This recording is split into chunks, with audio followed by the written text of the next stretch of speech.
kuko nababonye mu gihe cyambere nabaye mu Burundi yego bo rero ibyo bitihwe nashaka umbwire ibijyanye n'abarundi ingene basanze bameze harimo abarundi bize barambara byari bimeze gute kubera ko abamisiyoneri bambere uko yabaye timu yatanguye kugerageza kubafasha kuvura abarwayi nibo ico ca mbere bahera hanyuma bahamagara abana kugira ngo bagerageze kwiga kwandika gusoma ubu nta n'uwo ashobora gusoma na A na B akata ndetse nta gitabo bagira mu cyaki impuzu zo bambara impuzu zimeze gute ibiti impuzu z'ibiti bagafuka hano imbere gusa erega bavuye kure ni intango mu cyakihe cyabaye yego bo ubwo rero mumaze gutangura ibyo kubavura mubatangura kubigisha uko mubigisha muzana n'impuzu zo kwambara ariko bari basanzwe bambara iz'ibiti hanyuma rero bibandanya gute kuko ni histoire kuri jewe kuko nageze mu Burundi muri 1966 habaye igihe kirekire aho abamisiyoneri bambere bakoze barafatanya n'abarundi ndetse barema amatorero hirya no hino mu Burundi ndetse babona abapastori bambere uko twavuze wewe waje usanga ishengero bararyubatse waje usanga ibitaro barabyubatse waje usanga abantu basigaye basoma urumva abambere ubu baramaze gushengera abamisiyoneri bambere ubu rero twe tuvuze tuti abakabiri bataragenda reka tuje kuganira nabo kuko jewe ndavuga ko ya team twavuze yibaye generation yambere y'abamisiyoneri mu Burundi jewe ndakurikiye deuxième génération y'abamisiyoneri yego ndetse bakoze ama projet menshi kubaka amashuri na école secondaire mu Musema kubaka ama biogas kubaka gushira amazi hirya no hino mu Musema Rubura n'ahandi ndetse mu Mataba na Ruhinga na centre de santé byagenze neza ariko ya constellation politique mu Burundi après indépendance yageze buhoro yego kubera ko ntibyagenze neza hajemo ingorane abantu baricana none 72 igihe c'ugwimo igihe c'ubwicanyi we wari Burundi Nyantanga wari mu Rwanda Nyantanga mwaguma mwakira impunzi nziza ari nyinshi inshuti sacu savuye irubura benshi cyane byari bibabaje cyane mbo none wowe nkuko usanzwe warabaye i Burundi cyane nk'abarundi baba hano muri Denmark barungitswe n'ishengero ry'ababatiste muhora muganira kugira ngo ugumane kajya karanga k'igihugu yego cyane kuko mugiye twarangije gukora mu Rwanda nabaye secrétaire de mission hano mu Batiste i Danmark ndetse nagiye kenshi mu Burundi na Rwanda kubaramutsa kuvuga n'abakuru ibyo bashatse gukora mu matorero cyangwa amaproje cyangwa kubona abamisiyoneri n'ibindi nibyo nakoze mu cyagihe ndetse mu cyagihe twagerageje gufasha amatorero n'abarundi kugenda imbere. Hariho umujurnaliste yigeze kukuganiriza Bent Hilleberg. Nigeze kuganira. Yego. Hari ijambo rikomeye gose wamubwiye ngo ndabivuga mu kinofunofu. Ikinofunofu no kuvuga ururimi rw'abanyaburaya. Yego. Wamubwiye ngo Mission är mitt kärlighet till Gud. Washatse kuvuga iki? No kuvuga wavuze uti igikorwa civugabutumwa ca misiyoni ni urukundo rwanje kwishengero. Washatse kuvuga iki? Nashatse kuvuga ko niba sinabonye urukundo y'Imana mu bugingo bwayo bwanje sinashoboye kubona umuhamagaro w'Imana kugenda mu Burundi. Ndetse muri myaka yose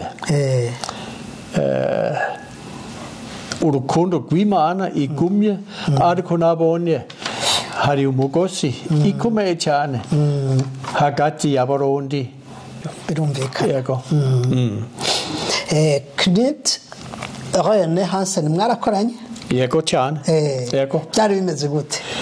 Byagenze neza ariko we yakoze mu Burundi ubwa mbere ariko mu gihe twebwe twagarutse mu Burundi mu Rwanda muri 70 Jute na Knut bari mu Rwanda nabo bari mu Rwanda na igihe twakoranye ni cyane mu Rwanda.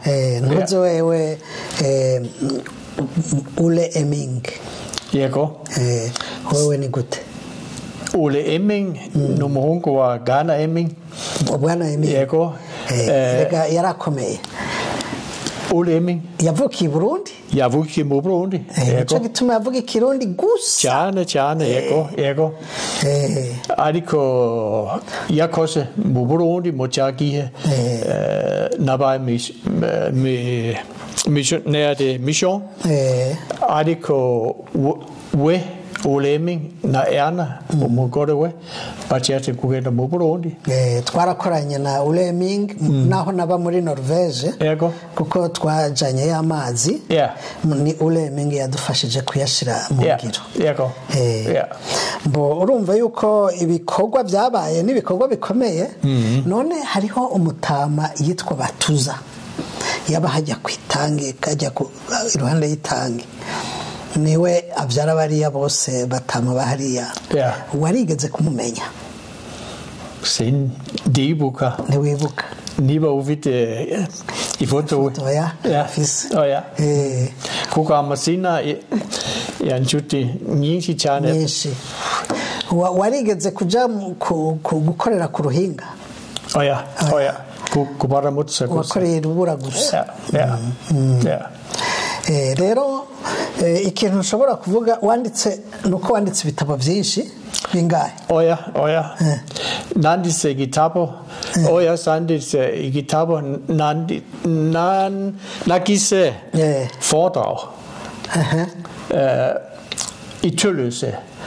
Mu itorero aho ngenda umunani. Aho navuze ibyerekeye igihe cyambere. Mu ntango rero byari intambara kabisa. Yego. None byagiye gute kugira ngo mwongere mwishire hamwe mwumvikane? Mwaricaye hamwe muravuga muti ibintu ntaho bizodushitsa. Nabizi Ghana Andersen. Nawe na Eming n'abandi bakurikiye. Bagerageje kubona relation nziza. Byava kuki? Ni kuki abantu bakwikubatana. Ko bose bavuga ubutumwa. Ntacatuma batandukana. Kumbure byava kubashigikiye abo bantu. Bamwe bari abongereza abandi kumbure baraba. ariko hari imana imwe gusa. Hari imana imwe. Ni vyiza ko vyatorewe inyishu kugeza aho bagendera ku musitari umwe. None ikintu cakunejereje mu buzima bwawe ni giki? Ni cyane cyane kubona uburyo gukorana Barundi n'Abanyarwanda n'ahandi aho abatisiti hano i Danmark bagerageje kubona partner muri Nagaland, muri Vietnam, muri Middle East. Haragera igihe ukiba mu Burundi wiyumvamo yuko umenga uri nk'umurundi? Hari igihe kenshi nasanze ko senabaye umudanwa. Ukuvuye wabaye umurundi neza neza. Yego. Kubera wirirwana nabo, ukaganira nabo, ugasangira nabo, hagera igihe wumva yuko wahindutse umurundi neza neza. Buretse gatoya. Ngira ngo abariko muradukurikira murumva yuko iki kiganiro kiraryoshe cyane. Agiye kunyereka ikintu camukoze ku mutima, catumye yiyumva yuko umenga asigaye ari umurundi. Ni ikintu gikomeye cyane. Aba bantu rero bavuga ururimi rwacu ni benshi hano, no mu bindi bihugu kumbure bariyo. Ni vyiza yuko tukwiriye kubarondera. Reka rero turabe ako kantu ako gasha anzaniye tukarabe. Ngira ngo murakabona. Yego. Bwana Krabe bebe ntizibagira igikorwa waranguye mu Burundi. Yego. Bebe will never forget the wonderful work you have done in Burundi. Imana iguhezagire. May God bless you. Aka kantu karumutse. Yego. Kuko bimbwira. Senakose. Jewe. Wenyine. Narafatanya n'Abarundi. Warafatanya n'Abarundi. Niyo ibereka urukundo rw'Imana. Urukundo rw'Imana. Twese twahaye Imana. Mbo kubw'ivyo rero nagomba ndaguha akantu. Yego. No kwita yuko kazokama kakwibutsa. Yego. Igihugu cy'u Burundi. Ni idarapo y'u Burundi muri Afrika. Muri Afrika. Yego ndabona. Aka rero nshaka kwambika. Yego. Bariko barabona bose babone ko ariko ni drapeau deuxième. Les drapeaux, les deuxièmes? Non, c'est le drapeau du Burundi. Maintenant.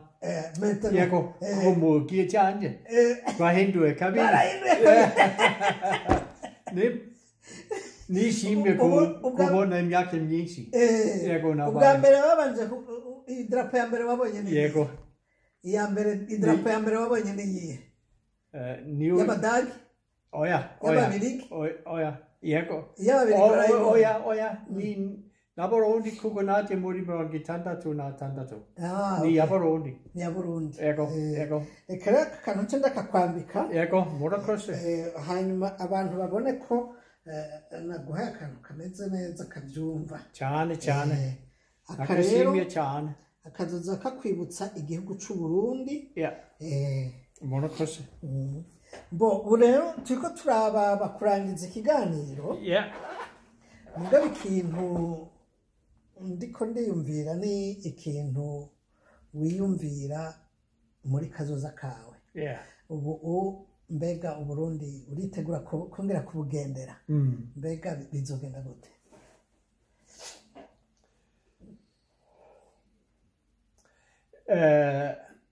Ndabona Imana yampaye imyaka myinshi kubaho. Ndetse yampaye igihe cyiza cyane gukorana Rwanda na Burundi. Ariko ndashaka kwibuka igihe cyiza Imana yampaye. Na cyane kubibika mu mutwe yanjye. Kubibika mu mutwe. Yego.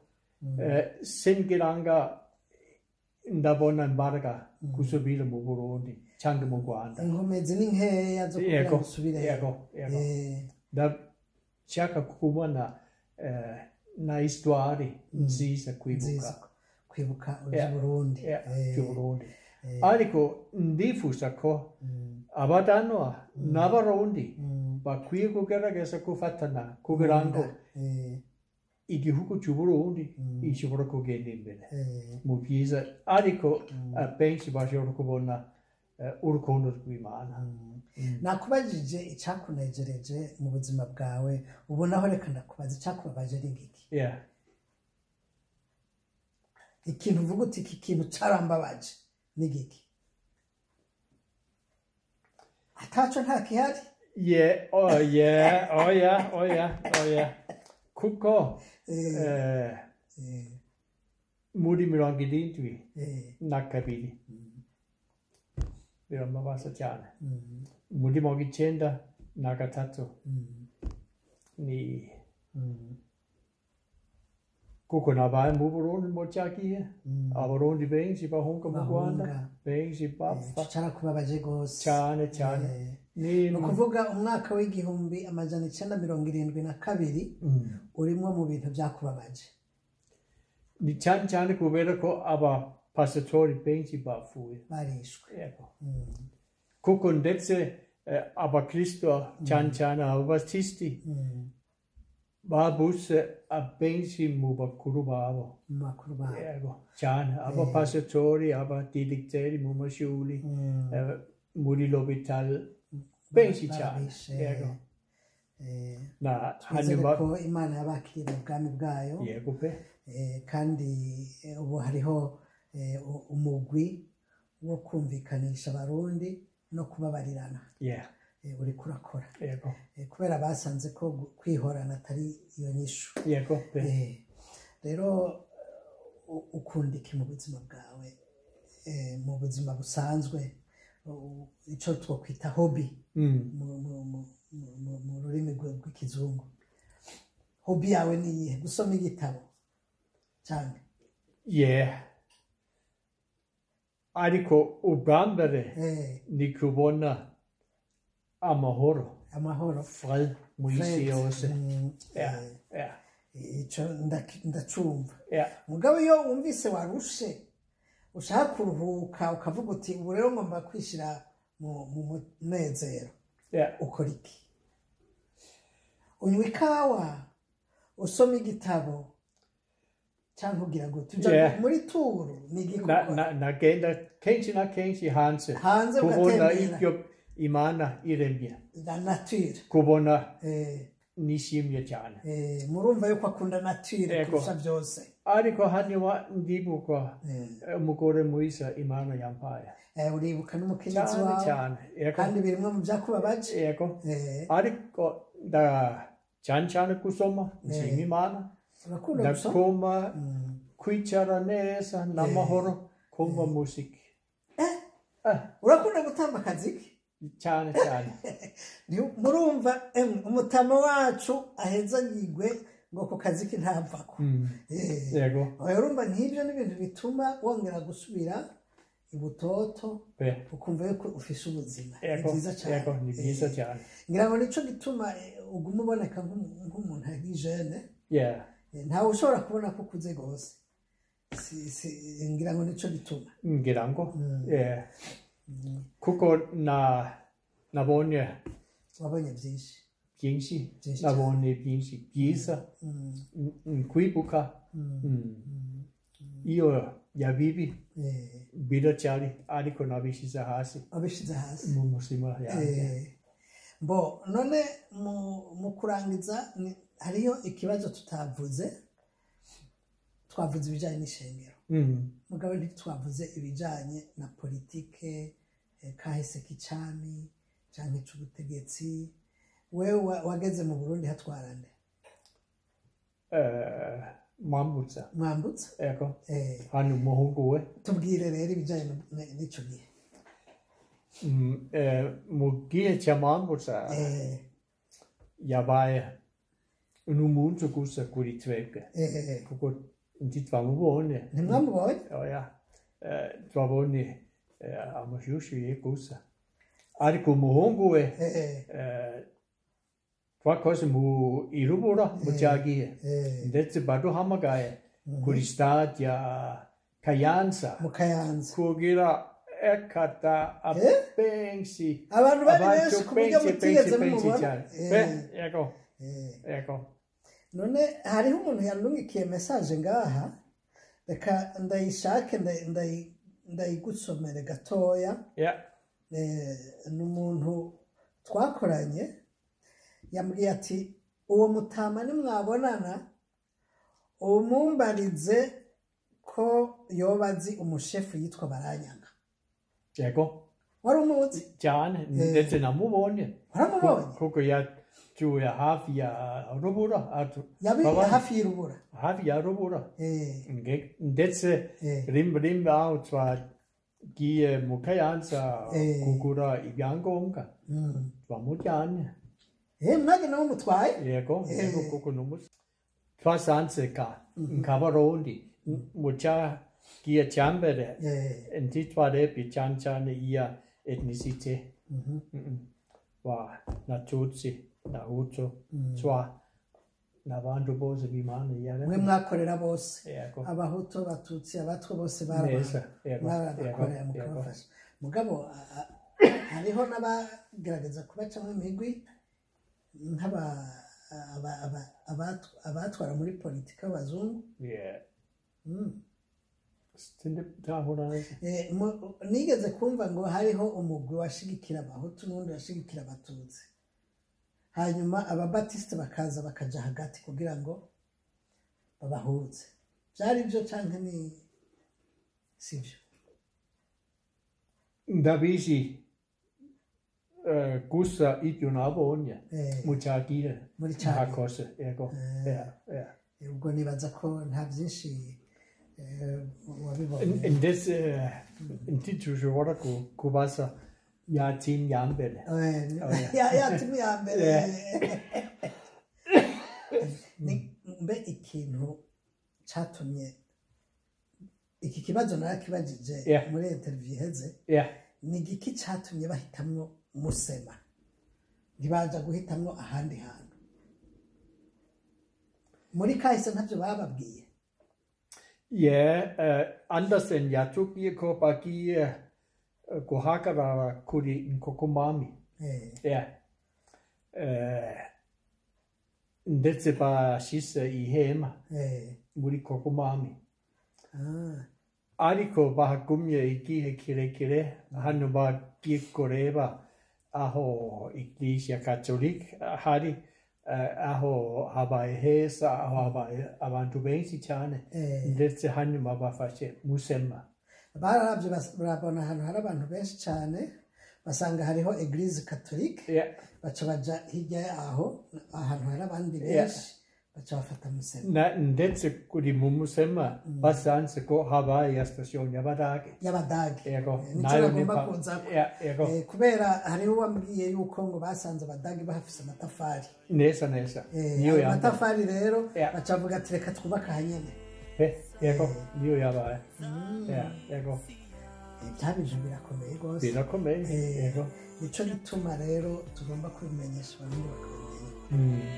yego ni impamvu barundi rero muri ko muradukurikira muri kino kiganiro nashaka ndabamenyesha yuko uyu mutama n'inarabibonye yabonye ibintu byinshi cyane aha rero ni bikeya ndamubajije nitwongera kugira ibakwe tukibuka ibindi tuzogaruka tumubaze rero shikiriza akajambo kanyuma kuko tugomba turangiza ikiganiro kuko mu gihe cyacu mu Burundi na Rwanda hari igihe cyiza cyane hagati ku mugoroba igihe cya affecte sex ku mugoroba hagati ya saa 11 n'isaa 12 oya 17 18 aho abantu bose bashaka kugenda imuhira hamwe n'inka intama uturuto